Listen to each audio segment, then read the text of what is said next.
মক্কা নগরীকে বলা হয় উম্মুল কোরা, সব শহরের মা, সব শহরের সেন্টার, পৃথিবীর নাভিস্থল। আল্লাহ তাআলা বললেন ওয়াহাদাল বালাদিল আমিন, আর এই নিরাপদ শহরের শপথ।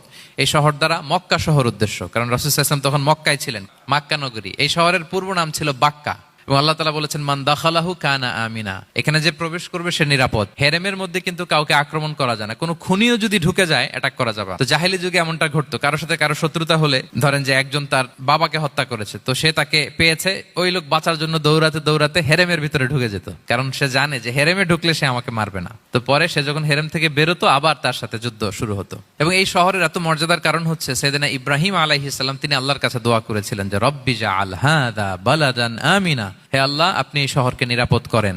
ওয়ারযুক আহলাহু মিনাস সামারাত, আর এই শহরের অধিবাসীদেরকে আপনি ফলমূল দিয়ে রিজিকের ব্যবস্থা করেন।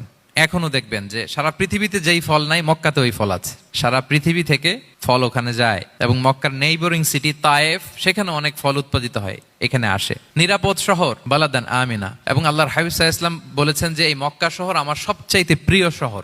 বাধ্য হয়ে তিনি যখন হিজরত করলেন মদিনায়, সেদিন বারবার তিনি মক্কার দিকে পেছনে ফিরে ফিরে তাকান, আর কেঁদে কেঁদে তিনি বলতেছিলেন যে মাক্কাতু আহাব্বুল বিলাদ ইলাইয়া, মক্কা আমার কাছে সবচেয়ে প্রিয় নগরী। লাউলা উখরিজতু লামা খারাজতু, আমাকে যদি জোর করে বের করে দেয়া না হতো, আমি কোনোদিন মক্কা ছেড়ে অন্য কোথাও যেতাম না।